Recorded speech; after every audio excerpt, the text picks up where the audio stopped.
Welcome to By the Way with Beth and Stacey. I am Beth Cooper. And I am Stacey Earlywine, and we are excited to be with you again today. We are, yes. Yeah, got a little set change mixed up. Yeah, we're kind of changing things around, moving our mics around, so hopefully you guys can all hear us a little bit better. We've played around with different setups in the past, but I think this one is maybe going to be the best. I think I like it. Yes. So today's episode is going to be a fun one. We're talking about some families that have lived in Clay County and some amazing things that they did. They're kind of remarkable. They are actually remarkable is what I would use to describe Cyrus William Stanley. Okay. We're going to, he's a farmer in town, and then we're going to touch a little bit about the Kincaid family from the Horde, Louisville area. So we got some, just some fun stuff to talk about. I think it's good to throw in our residents. Yes. People who shaped our county. Mm-hmm. Isn't that what we're here for? That's what we're here for.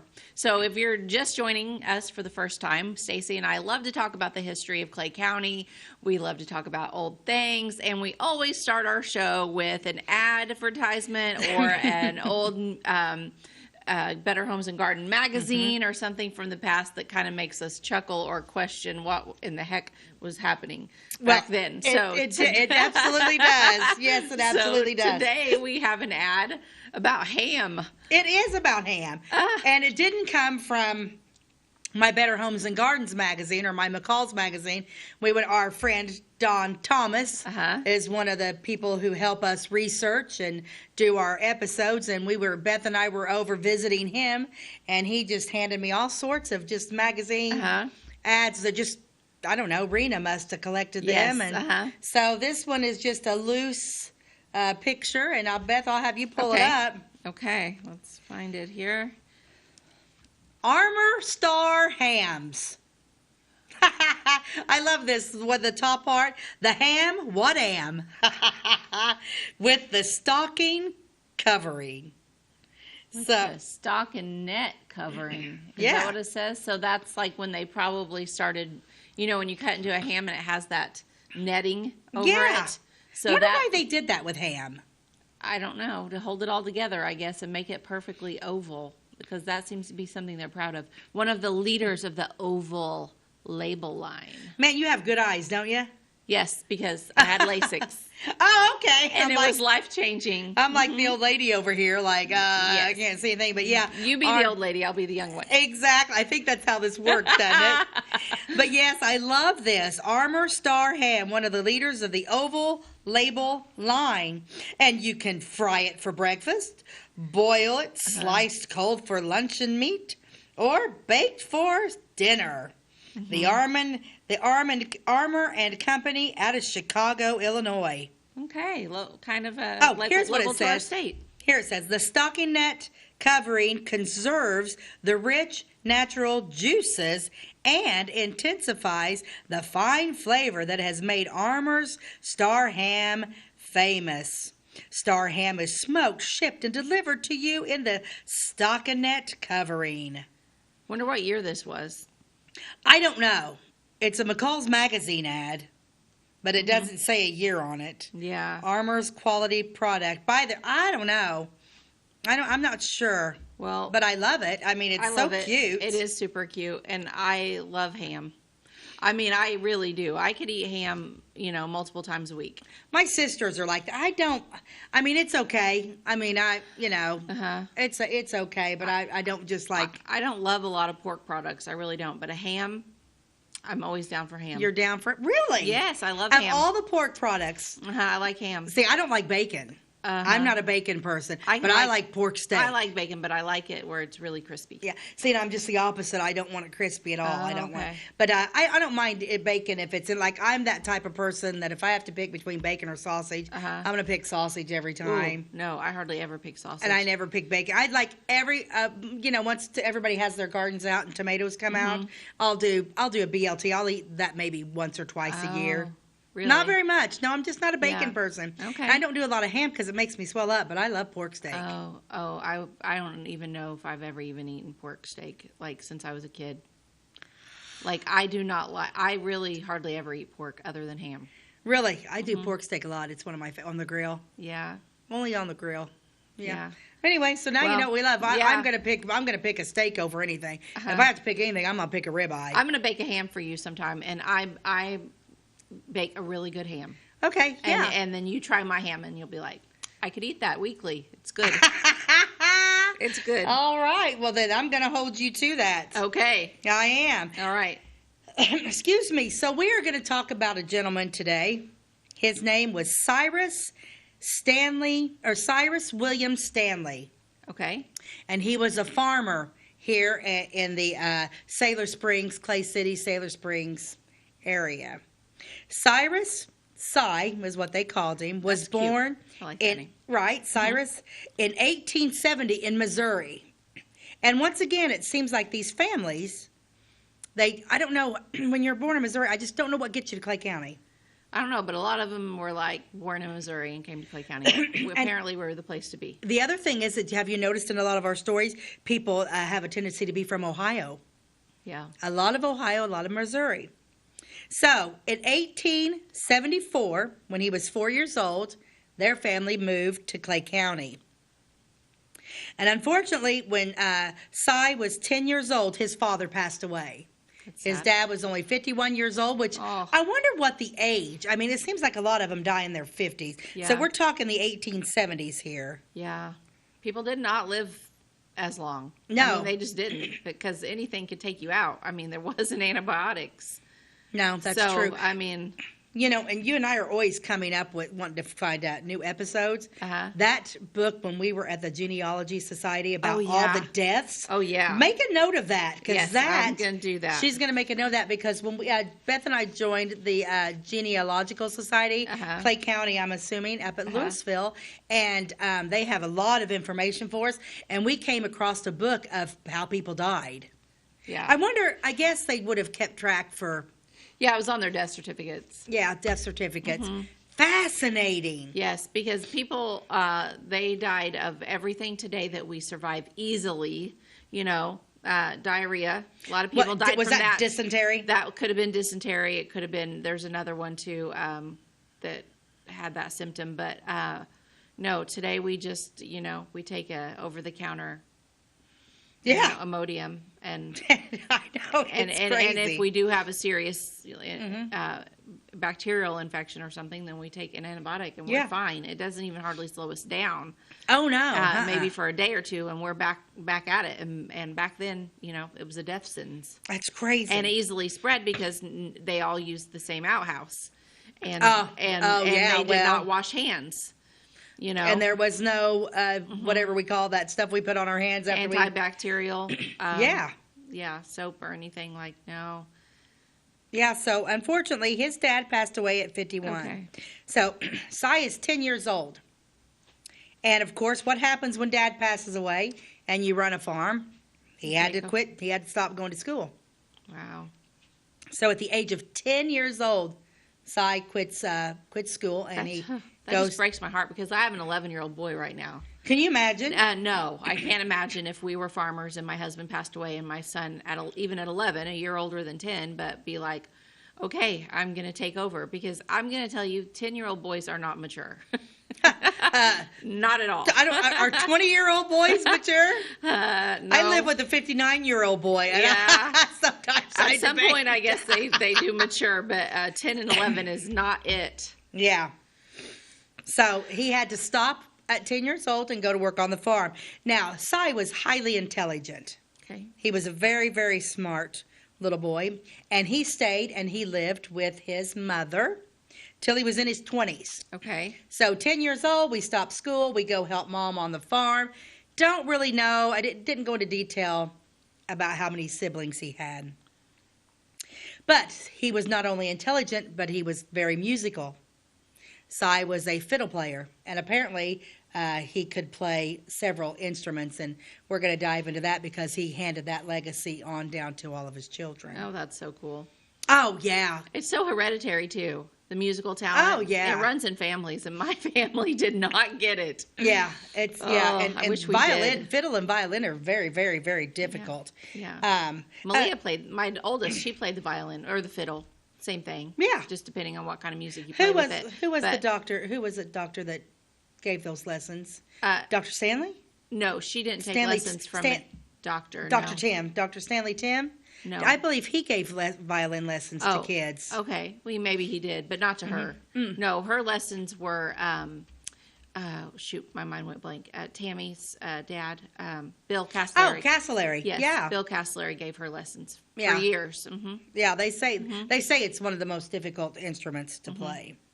So, he's a farmer. He is staying with his widowed mother. He is working on the farm. He is highly intelligent.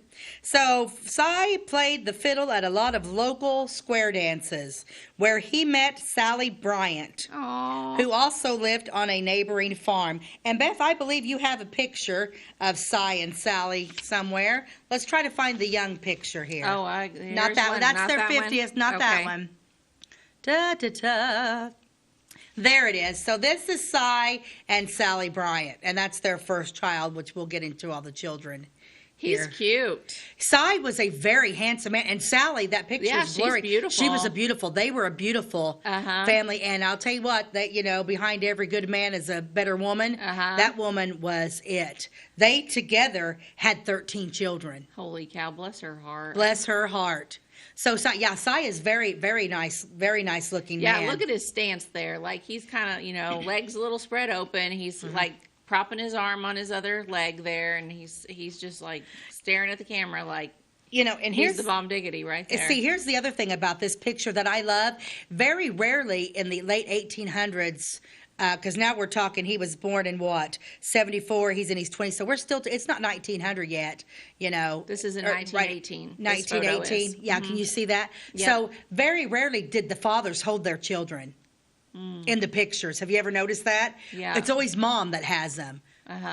So Cy's got their daughter right there. Oh, she was probably daddy's girl. I bet she was. But yeah, Cy was very good looking, very musical, and very intelligent. I'd say Cy was probably a triple threat is what I call him. Yes. Looks, talent, and intelligence. Yeah. Good for him. Yeah, so that's Cy and Sally. Okay. So, and like I said, names. together they had 13 children, 9 boys and 4 girls. And another thing and all 13 children survived to adulthood. Wow, that's very rare for that time. It absolutely is very rare to that. But we're going to dive into more about the remarkable man, Cy William Stanley, after we take a quick commercial break. We'll be right back. At your locally owned Napa Auto Parts stores in Flora and Louisville, you can count on experts to have the solutions to keep you running on the road or in the field. More than just your car, the Napa Auto Parts stores in Flora and Louisville carry a large inventory of Napa products for farms, heavy trucks, and just about everything that moves. Experienced associates understand your needs and are ready to help with the perfect part at a great value. That's Napa Know-How at your locally owned Napa Auto Parts stores in Flora and Louisville. Briscoe Surplus Sales on the northeast edge of Flora is your one-stop do-it-all shop. Looking for rugged boots and footwear from great brands like Lacrosse, Rocky, and Carolina? They're there. How about top-notch small engine parts and service? Briscoe Surplus Sales has it. Whether you're wiring your switches or switching your wiring, Briscoe Surplus Sales has the solution and the know-how to help you get the job done right the first time. Briscoe Surplus Sales, your one-stop do-it-all shop. We like technology at Flora Savings Bank. Here's what you can accomplish in our mobile banking app in less than 30 seconds. See account balances in your transactions, set up an account alert, make a transfer between accounts, get an alert text message about your transfer, pay a bill, turn your debit card off and then back on. It all happens in the palm of your hand with our free My Bank to Go app. Search My Bank to Go in the App Store or Google Play and give mobile banking a try. Flora Savings Bank, member FDIC and equal housing lender.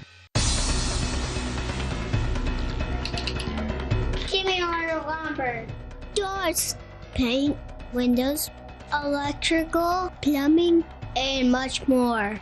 Oh yeah, give me all your guns too. John Lucas. What? You better be dreaming about all the stuff we sell here at Zink Building Center. Oh, I would. Zink Building Center in Louisville on Route 45. It's a cool place. Hey, welcome back to By the Way with Beth and Stacey. Today we're talking about a couple of remarkable families. We are. Right now we're touching on Cyrus William Stanley. People called him Cy. And the picture that we showed earlier with Cy and his wife Sally, that picture was actually 1896. Yeah, I'll show it again. I was reading the number above it, which is from another picture. Yeah, so in 1896 he's married. He's a farmer. He's a fiddle player. He's married to Sally. She was from a neighboring farm, and that is Cy. So now they are married, and now it is 1918. Okay. And Cy and Sally are married, and they have 13 children, 9 boys and 4 girls. You want to show that picture? 13, yes. Let's just show that picture. Look at them. And look at Cy was very successful. We're going to talk about his successes here shortly. But the Stanley family photo, 1918, front row, here they are. Jay, Jesse, Floy, and Floy is a girl. That's a girl's name. She's one of the females. Okay. And Nelson. The second row is Fletcher, Cy, Delton is on his lap. Sally is next to him with Mary, the daughter, on her lap, and then Luella right next to the mom. And then the back row, Lowell, Lozier, Losier, how would you say that, Lozier? I guess so. Clora, Richard, and Harvey. Can we just stop for a minute and talk about how awesome their names are? Oh, they're phenomenal. Because she did a great job naming these kids, and they're not regular names that a ton of people were named. I mean, Fletcher, I don't know of a whole lot of Fletchers or Nelsons. Nelson, no. And Floyd, for a girl. Floyd. Yeah, not Floyd, Floyd. I know a Floyd. You do? I did. And Luella. I love the name Luella, and I have a cat named Luella. Delton. Delton was one of the names too. Delton. I actually know Luella is a name that's kind of coming back for little girls. I love the old names. We've talked about that before. I love and Lozier. Lozier Stanley. Never heard of that one. Right? Yeah, but good for her for being a little bit different. Yeah. Way back in the 1800s. I mean, she's a remarkable woman herself. It's wonderful. Okay. So, we're farmers. We have 13 kids. Of course, you could tell by the family photo that they were all, and they got their 2 dogs in the picture too. I just noticed there's a couple coonhounds in there. It doesn't say what the dogs' names are. But, so anyway, Cy, this remarkable man with a wife and 13 children. So he was a farmer. So this is where his intelligence comes in. He needed to develop a way to get the most bang out of his crops. Okay? So what he did, he was the first cross breeder. Is that the word I want to use? He took government grain, which was floured corn seed, and he crossed it with his own feed corn that he had kept for years. Wow. Yeah. And so what happened, so this guy is like, you know what, we need to do something better with the corn that we're getting from the government. I've got my old seed. I'm going to cross-breed it.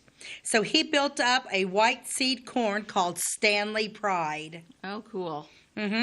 What was great about this corn was the fact that it was very hardy. So it could thrive whether it got flooded. Oh, wow. Or whether it was a severe drought.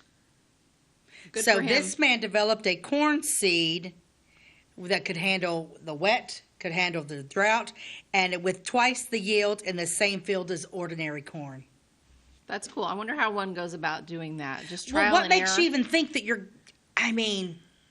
They thought, don't think that just because this was a long time ago, people were stupid, because they were actually in many ways smarter than we are. Oh, and hands down. Yeah, and they could take care of themselves, and they were constantly thinking, how can I improve our situation, and how can I improve our food?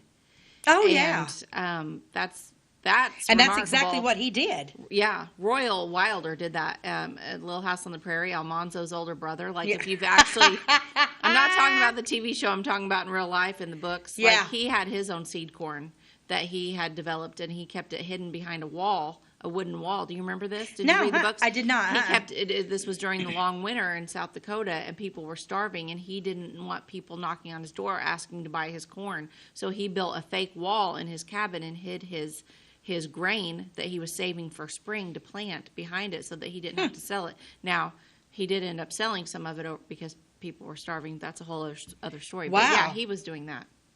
Same time period. Yeah. So, I mean, so Cy had a lot he had a lot of the same traits. Yeah. So that's kind of crazy.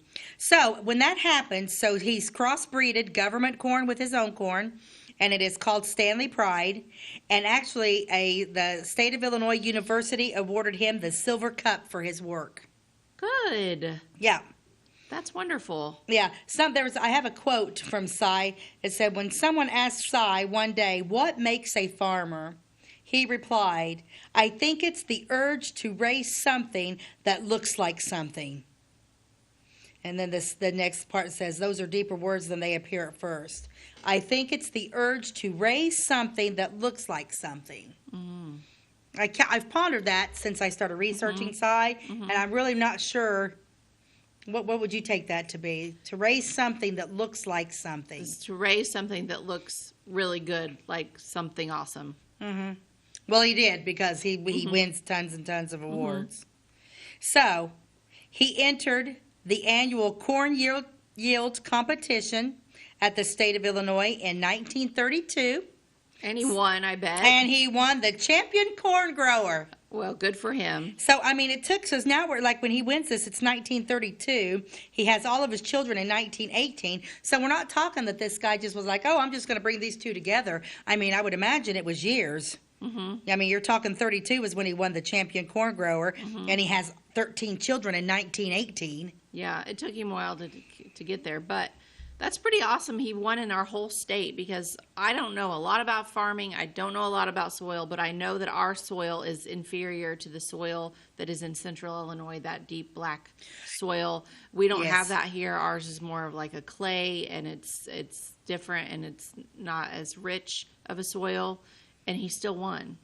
Yeah, I mean, if you drive up north on 57, once you get out of our clay soil, that hard dirt that we have, I mean, the soil's beautiful up north. So you're talking this man's a Clay County boy, Sailor Spring, or the Sailor Springs area, that type of thing. So and he knew how to do it. Yeah, he did. So he yielded a 10-acre plot. So for his 10 acres, he yielded 100.2 bushels per acre. And now this is also before fertilizers. None of the stuff we use today is, and we're also talking no tractors. He probably plowed this with an oxen. And Now, did he go on to sell this to other people? Did he make money on it? I'm not really sure about that. It didn't say. He goes into the cattle business with other farmers. Here shortly, we'll talk about that. But as far as his corn, but I would imagine he did, because he called it Stanley Pride, and it was hardy through wet and dry. So I would imagine he probably was probably one of the first seed salesmen. Good for him. I would say. I mean, that's what I would bet. Great. Most farmers were pleased with 30 to 40 bushels per acre, but so they were getting for 1 acre, their yield was 30 to 40 bushels, where Cy was getting over 100. So that's twice. Yeah. He also, this is another thing where he used manure from his own livestock. And he hauled lime from a limestone quarry 7 miles away. So it's not like this guy jumped in his GMC and went 7 miles to get lime from a quarry. No, he probably took his little horse and buggy and did it, because apparently lime grew clover and alfalfa, and lime also reduced the acidity in the soil. So this I guy, knew there was something to that. So I mean, this is, it's crazy. So this guy is like really smart. And then it does say back, and in 1915 he started the Farmers Union. So in 1915, he starts the Farmers Union.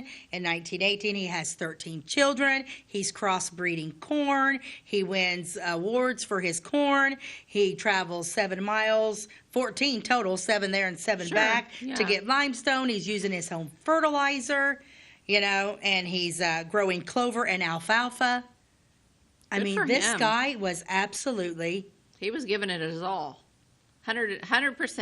100% he was. He was all in. So what happens now is, so he's got the Farmers Union, he's selling seed corn, everything's going good for Cy, and it just keeps going. In 1923, he started showing cows with his sons. Fletcher, Nelson, Jesse, Delton, Lowell, Richard, Harvey, Lozier, and Jay. Oof. Okay, here's another fun thing that Cy did. So now they start selling, so he also builds an ice storage structure on the farm. So we need an ice storage structure because another favorite thing Cy did is he liked to make homemade ice cream. Oh my gosh. So now we're into the ice cream business. That's fun. Yeah. That makes me think of Jim, your husband. Right, He makes homemade ice cream. Yeah. So, so what would happen is, so then they make a homemade ice cream. Family would gather around in June when strawberries were ripe, and they would do socializing. So now what have we done? This man has done, goodness, 13 children, crossbreeding corn. Yeah, he's a very successful farmer. Yep, starts cattle ranching with his sons. Yeah, starts the Farmers Union, builds an ice house, makes homemade ice cream. I mean, some people are just go-getters. They don't sit still, and they just cover it all. I mean, they're showing cattle. Mm-hmm. Yeah, I mean, they're absolutely. So the family would gather, and a lot of times when they would gather, they all when they were ripe, it was a socializing. It was a socializing hour for them. And so they would gather, and you know where they gathered a lot at? Where? The Sailor Springs ground. Oh, of course, Sailor Springs. Sailor Springs. Yes. Yep, they would absolutely, when they would gather around to do festivals. We did a whole stuff. episode on Sailor Springs, so if you haven't watched that, get on YouTube, find that one, because it's fascinating what was going on at Sailor Springs. Yeah, so the Sailor Springs ground, so everybody would conjure up there. They said at one time, they would socialize, they would eat ice cream, and they said at one time there would be over a dozen handcrafted freezers were churning at the same time. Oh, fun. So Like think an about ice that for cream just a social. minute. For the ice cream, so you're not talking, you're plugging it in, and it's going. Oh, no, you're churning talking, it. Yeah. It's one of those you keep going. But they had a lot of kids around. They probably had grandkids by this time. They made them do it. Yeah, I don't know for sure exactly how many grandchildren. I'll have to look at my notes during our commercial break. But I'll look for that after we take a quick commercial break, which we have to do that here shortly. Okay. But, so I would say Cy was just he could pretty much do about anything, I think. He could. Pretty cool guy. Pretty cool guy.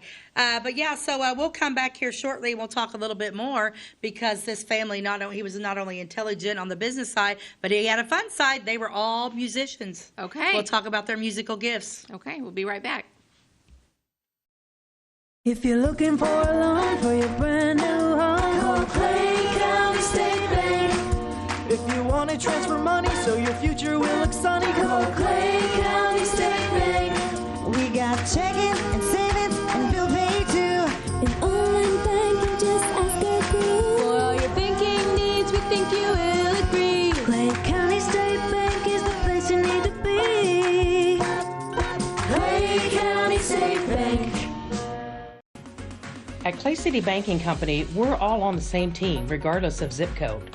At home, work, school, or across the country, you can be part of our team with our cutting-edge mobile banking products. From your hand, you can check balances, transfer money, make deposits, and pay bills. Looking for a loan? We've got you covered with our mortgage, agriculture, commercial, and consumer loans. Join our team today. Clay City, Flora, Louisville, and Fairfield Banking Companies. We're the hometown banks, member FDIC, and equal housing lender.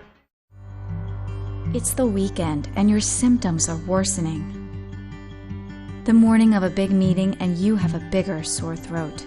Ever experienced that urgency after picking up your sick child and your community health center has already closed? You will be able to connect to a provider at crhpc.org. Even if you have never been to CRHPC, you are welcome to utilize our services.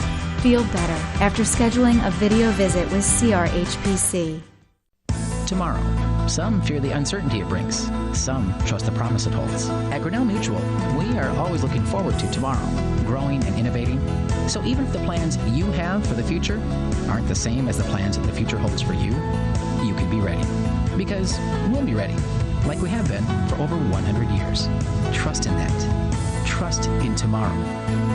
Talk to your mutual agent today. Your local agent is on the square. Louisville, Clay County Farmers Mutual Insurance.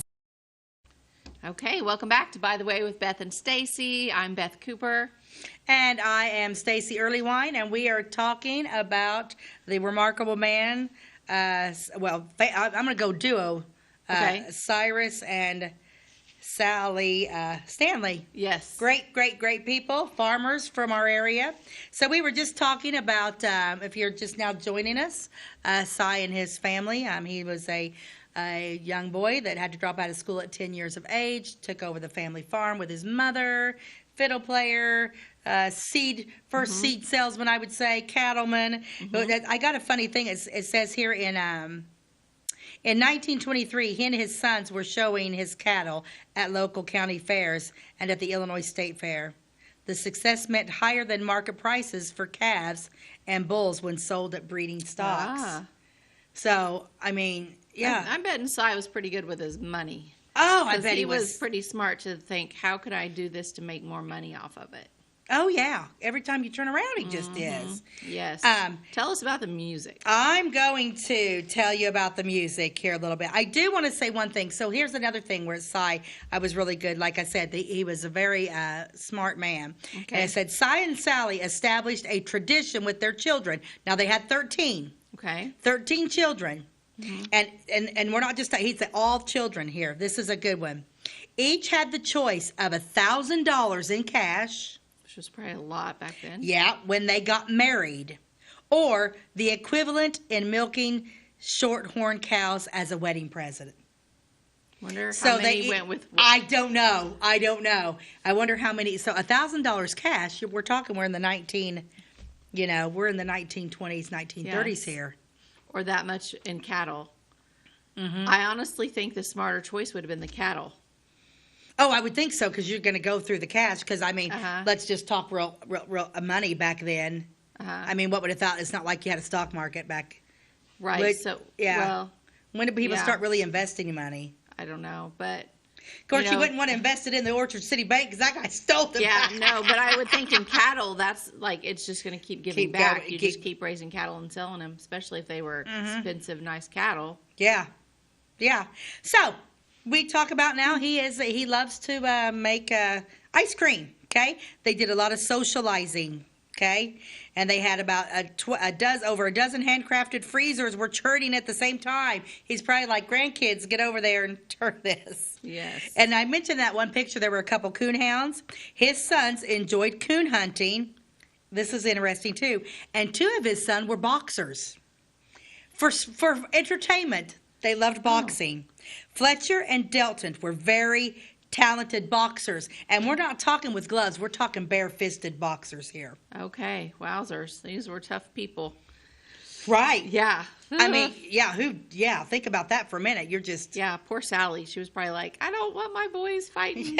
You boys quit roughhousing around. Yes, can you imagine raising 9 boys? No. Oh, poor Sally. She deserves like a Nobel Peace Prize. I think so. Oh, gosh. Large crowds would gather in the winter for ice skating parties on the Big Muddy Creek. So now, these people just everywhere the Stanley family was at, people gathered. Yeah. Because what would happen is the family started a band. Okay. Is that the one I have a picture of? Yeah. Why wouldn't you start a band? Look at this. Yeah, work and no play. Look at how cute they are. So we got Fletcher over there on the far left. He's the boxer. Yep. Tall, skinny guy. Yep. Doesn't look like a boxer. And we got Lowell. He looks like he's one of them that when he got married, he chose the cattle. I would think so. I bet Fletcher took the $1,000 and went to the city. Okay. Then we have Cy, the daddy, back there. This hat, he's looking a little older, but still distinguished. Yep. You got Floyd. Then we got Floyd. And then Richard. And then you have Mary is back on the front row. Okay. You have Sally. She's right there. And in the back, you have Harvey, and you have Luella. Okay. Yeah. Yeah. So they've got a banjo, they've got a couple of guitars, and what's that other one? An upright bass. An upright bass. And they were singers and involved. Then he's got his fiddle. Little gal in the front, what's she holding? She's holding a little banjo. A little banjo? Yeah. Mm-hmm. Yeah. Probably a ukulele. I would say it's a ukulele. Okay. They didn't mention what, and I think that is Luella. Cute. No, or is that little Mary? That might, I don't know. I get them all. But look how cute they are. Yeah, they're super cute. What year do you think this was? Let me look and see on my thing here. It looks like early 1900s, 19 It's got to be. I'm looking at. I'm thinking it's the late 20s. Oh, okay. Yeah, because the kids were born in 18. Oh. By 1918, Yeah. all the children were born. The skirts are a little shorter. And the skirts are a little shorter. So I'm thinking late 20s, early 30s. You're right. Yeah. This makes me think of the music, the bluegrass music from that one, Oh Brother, Where Art Thou? Oh, my gosh, yes. Yes. Yes. But so the family started a band, and they all played by ear. Why wouldn't you just play by ear? Of course, if you're the Stanley family, anything, you can do it all. 10 years old, you have to quit school because your dad dies, and look at everything this man has accomplished. So Cy played the fiddle by ear. He also played the guitar, and rumor has it that Lowell was the best guitar player. Okay. Fletcher and Harvey both played the fiddle. Floyd played the 4-string banjo. Harvey also played the 5-string banjo and the upright bass. Luella was a piano player. Oh. She played the piano. And Delton was the singer. Oh. And he did a lot of cowboy songs. Oh, fun. Yeah. They played at all sorts of churches and festivals all over Clay County. Well, cool. Yeah. Every Sunday, here's another wonderful thing about this family. Every Sunday was for food and singing. So all neighbors joined on the Stanley family farm, and they had potlucks and flea markets on Sundays. That sounds fun. Oh, I bet they were good cooks, too. Oh, yeah. And they said that Sally did most of the preparing for that on Sundays. So they would get together, and they did festivals. They played at churches. Everywhere you went, this family. I bet she was a hard worker.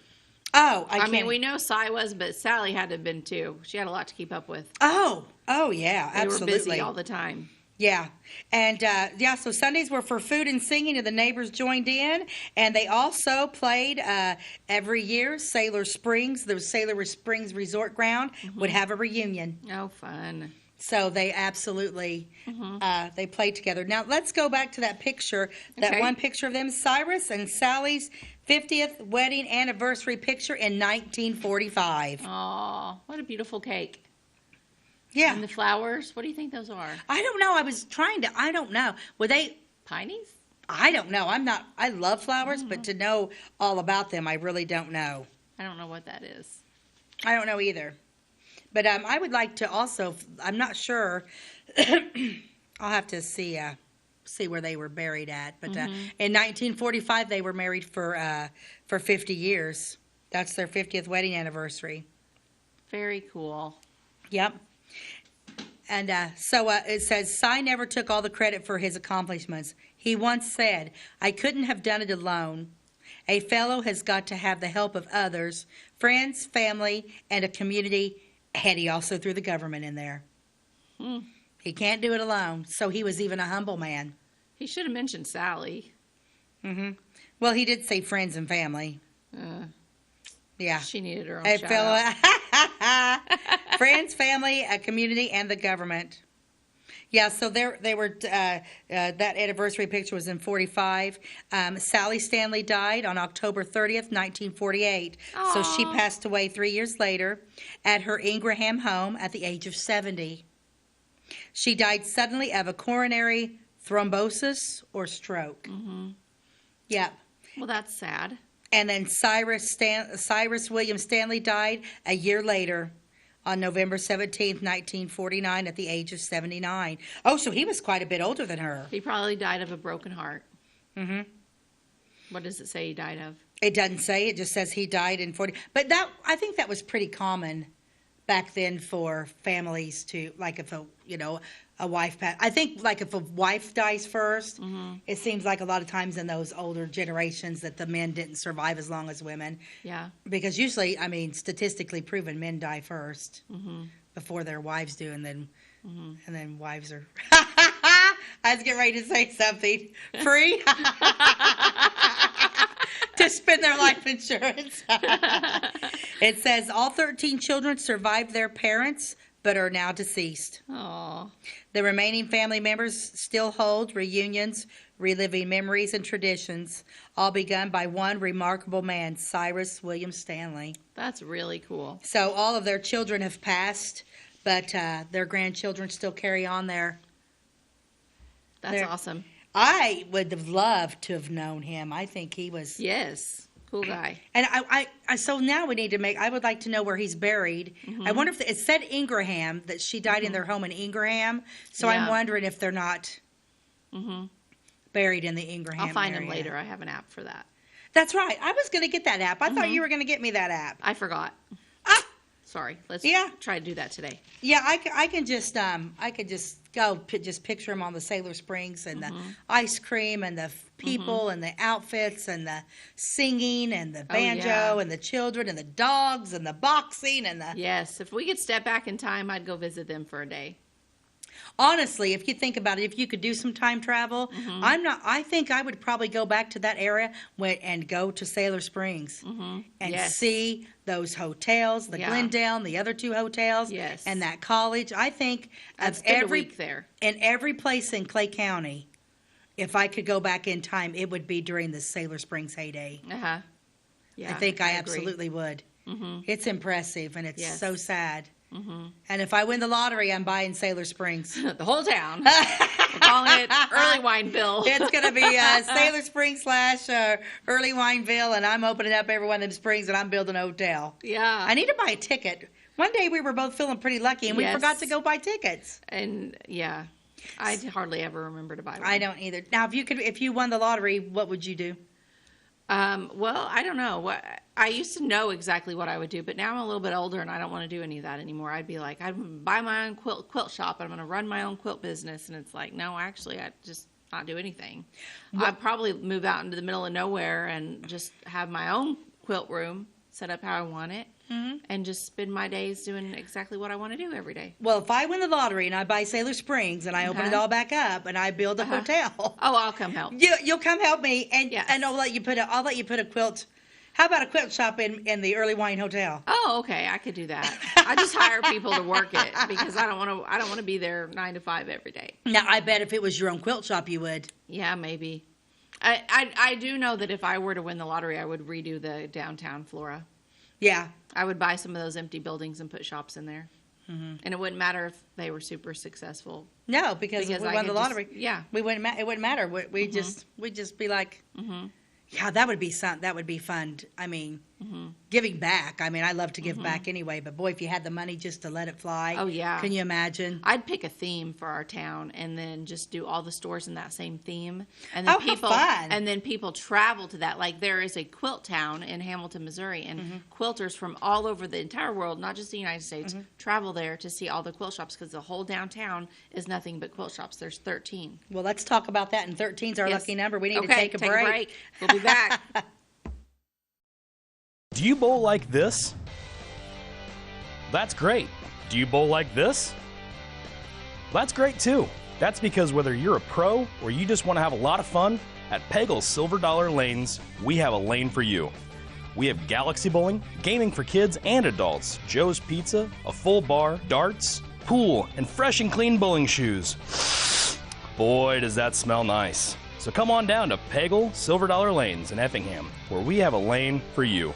My name is Robin Stanford. I own Stanford Marketing. It's a promotional products business along with an embroidery business. And we do custom hats, t-shirts, anything, you name it, we can make it. People like that we do stuff in-house and we can actually make things here and that we're not contracting the work out to other places. We never say no. We always try to find a way to do it. If anybody can do it, we can do it. We are hardworking women, that is for sure.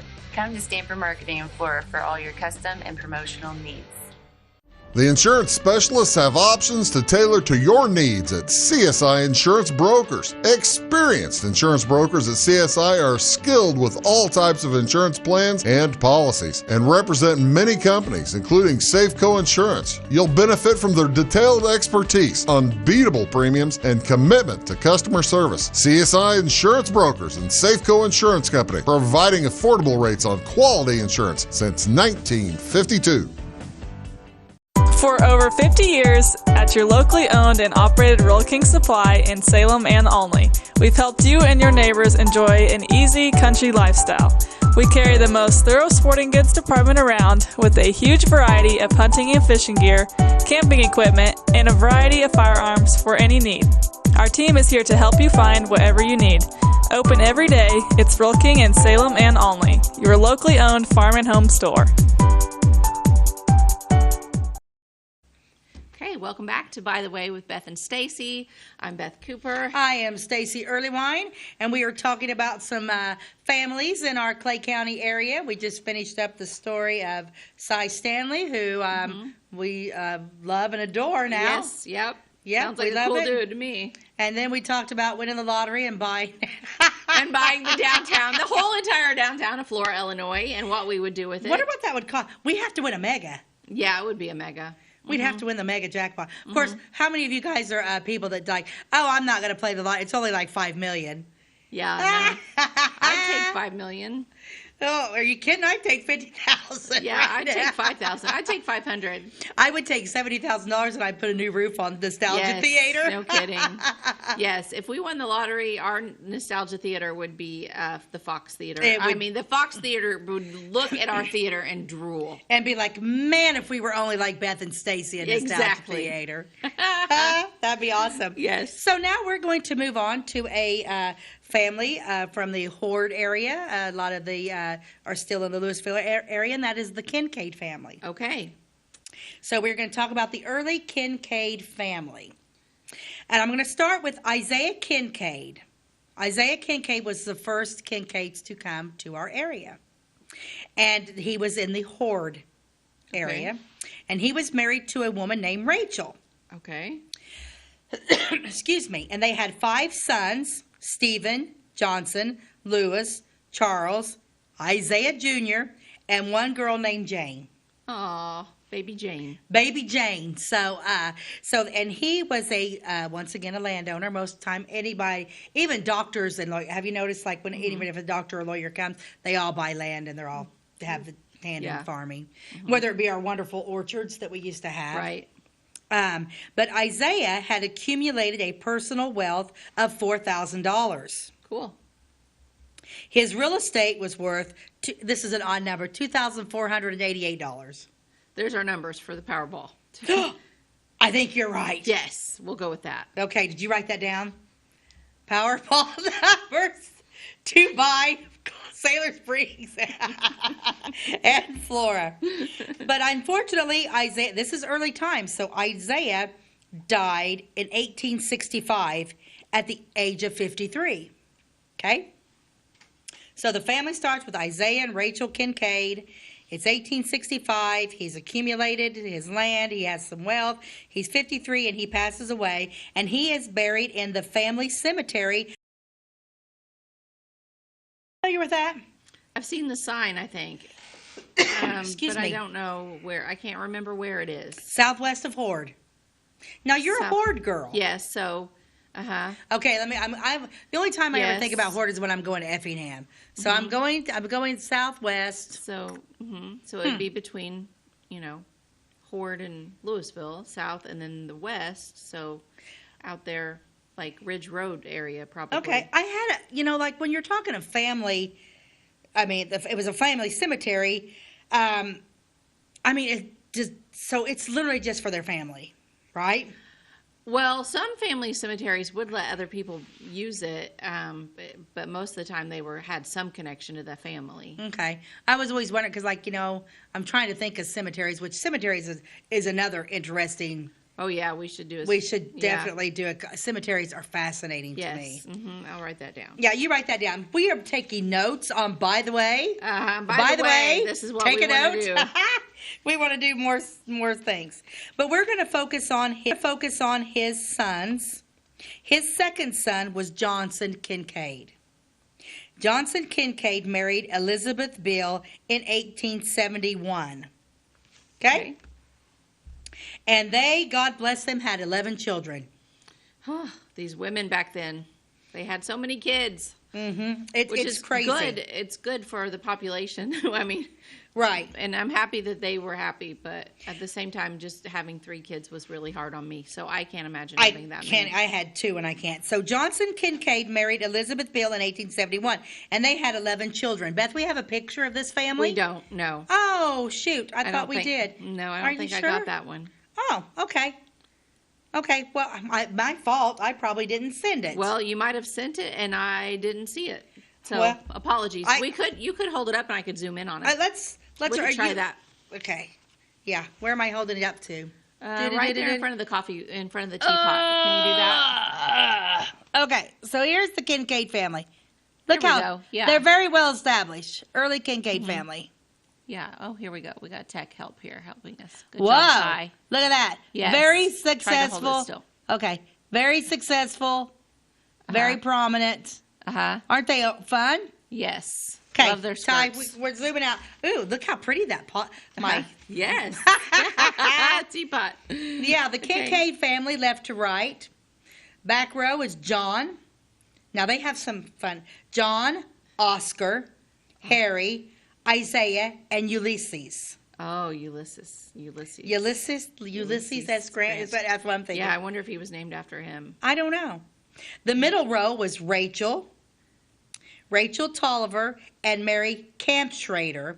Those are daughters. Okay. So Rachel was married to a Tolliver, and Mary was married to a Campschrader, but I don't. That's Tolliver name we still hear about. Yeah, the other name, I don't know. Maybe they weren't. Maybe he was not from around here, and she moved away with him. Mm-hmm. And then the front row was Elizabeth McNelly. So the daughter was married to McNelly. Okay. The mother, Elizabeth, and then the other daughter was Agnes Macaulay. So all of the names sound familiar to me except for the Campschrader. But anyway, so this is where it gets interesting. So you have Johnson and his wife, Elizabeth, and they have these children, and they create Kincaid Grocery Store, Kincaid Poultry, Kincaid Garage, and Kincaid Brothers Gun Shop. And wasn't there a Kincaid Hotel in Louisville? You know, I didn't say that in any of my, but I don't know. I don't know. Those are just the things, but we're talking a grocery store, a poultry, a garage, and the gun shop. That's a lot. Yeah. How crazy is that? So these people really, I mean, they were entrepreneurs. For sure. Yeah. And then, unfortunately, he passed away. The dad passed away, but the boys kept all the businesses going. Mm-hmm. So there was just family businesses handed down. Now I'm trying to think. Kincaid Grocery Store, Kincaid Poultry, Kincaid, and I wonder if all those businesses are now gone. Like the actual brick store. Mm-hmm. Were they in Louisville on the square, or were they up near Horde? It didn't go into detail where they were all at. I don't recognize any of those names anywhere anymore. No, because now when I think of Kincaid, I think of farmers. Mm-hmm. So it makes you wonder then maybe because it doesn't go into detail about, you know. Now one of the daughters, Rachel, was married. The Tolliver was married to a judge. She was married to A.N. Tolliver. Okay. So now I think that there was times that we had covered that. That kind of sounds a little bit familiar. Yeah, it does, doesn't it? But I have a fun little thing here, okay, about her. So Rachel married a judge, and it says here's a funny thing about paying a debt. Wanting to settle the 1937 debt to the judge, a gentleman offered a deal to him. In part, he wrote the judge the following: "I am going to have some real good shredded fodder and some red top hay, number one hay, and that he won't need. Can I trade you this for the debt? Let me know as I can have it ready. It is in my barn loft, good and dry." Many farmers were needing hay now, or feed now. So the judge, apparently somebody got into trouble. And the judge may have, it's so funny. He's like, "Hey, can I pay my debt?" So one of the Kincaid daughters was married to the judge. Judge Tolliver. It wasn't a Kincaid that got in trouble. No, it wasn't a but Kincaid. He was willing to take that in trade. Yeah, he was taking that in trade. Like Atticus Finch. It said money often did not change hands when debts were settled. I believe that was the good old-fashioned barter system. Yeah. So, and that red top hay, I read about that in another story I was researching, and that was like the cream of the crop. I mean, that was the best. It was a big crop around here, and that is what they used to feed all of their animals. Mm-hmm. Yeah. Mm-hmm. Yeah, that was a letter that was written to Judge Tolliver about a gentleman who needed to pay off a debt, but had no money to pay it off. So he's going to pay it off with hay. And Rachel was probably like, oh, great, more hay. Can we just get some funds in here? I really wanted to go buy some new fabric for my dress. Well, and it makes you wonder. Let since everyone pay you in hay. Okay, what I found interesting about that, so back in that time, he was literally paying off the judge for his debt. You know, it must have not have been. Maybe he just needed some extra. Maybe he just it wasn't like he was in trouble with the judge. Maybe that's interesting because like now if you have a fine, it's from the government. Like if you get a ticket and you have to pay and you go to court for it, you pay the money for the ticket to the government, not to the judge that served on your case. It makes you wonder if like Rachel's husband, Judge Tolliver, was just a really nice fella. Maybe he was also an attorney. Maybe that was. Yeah, and that's why he. Well, because pretty much you didn't just become a judge. Don't most judges start out as attorneys? Yeah, you have to be an attorney usually first. So maybe he was that, and he helped somebody with a case. Yeah. Maybe. I don't know. I don't know, but I really want to go to the Kincaid Cemetery. Yeah, we should find that. Yeah, I thought that was pretty neat, though. Yeah, definitely. Another prominent family. Lots of businesses started, and I think we take for granted, like we think, gosh, with all the technology and stuff we have today, that people. If it wasn't for these people, we wouldn't have anything. Mm-mm. Sometimes I think we think, oh, they were so stupid, or they this or that. These people were highly intelligent, and you got to take into consideration most of them didn't have much more than a 6th, 7th grade education. Right, but I will say their 6th or 7th grade education was not equal to what our 6th and 7th grade education was. No, they were precious. I mean, they had to learn a lot in a short amount of time. Like even if you look at what they were learning in grade school. At their grammar stages of learning, it was some pretty hard ideas thrown at them, a lot of thinking. Yeah, not easy. School was not easy back then. So even if they made it to 6th grade, it wasn't like it was nobody left behind and they just moved them through. No, sir, you had to know your stuff front and back, or you didn't go on to the next grade. Yeah, that does make sense. Yeah, and just the fact that they worked hard. They worked hard, and they didn't have the equipment we had. I mean, these farmers back then didn't have. They're walking behind an oxen, and they don't have air conditioning, they don't have heat, right? And they don't have, and they go to the grocery store. They're not just getting a can of Bisquick or popping something. They made those women worked hard. Yes, they did. They did. I mean, props to those people back then. Yeah, and then in the meantime, you're talking, drought, and you're talking war, you're talking famine, you're talking disease. Yeah.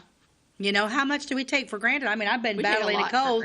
I've been battling a cold for the last 7 days, and was able to just walk into the pharmacy and pop some, some cold medicine to kind of relieve my symptoms. Back then, they didn't have any of that. Yeah, suffer. They pulled out that Orchardville cookbook. Yeah, they whipped them up some laudanum. Like, let's pull out the laudanum and let's medicate. Yeah. So maybe that's how they did it all. They were on drugs. Well, and here's this rules, and I don't. My rules go along with this. Okay. No matter how you feel, get up, get dressed, and show up. Oh. And that's something that all of us should be thinking about, because so much we get up in the morning and we're just like, I don't want to do it. We make excuses and we don't follow through. That's right. No matter how you feel, get up, get dressed, and show up. And I think that's a big difference between yesterday and today. People did that. Agreed. In the past. People don't do that anymore. They are constantly making excuses. Oh, we got so many excuses in our world today. Don't even get me started. Okay, I won't, because our show is over. It's time for us to end things. So what a great show it was. But real quick, we're on YouTube, By the Way, with Beth and Stacey is how you can find us. We're on Wabash Channel 100 every day at 11 a.m. And if you have a show idea or a comment, email us at bythewaywithbethandstacey@gmail.com. All right, we're done. Okay, see you later. God Bye-bye. bless you. Have a good day.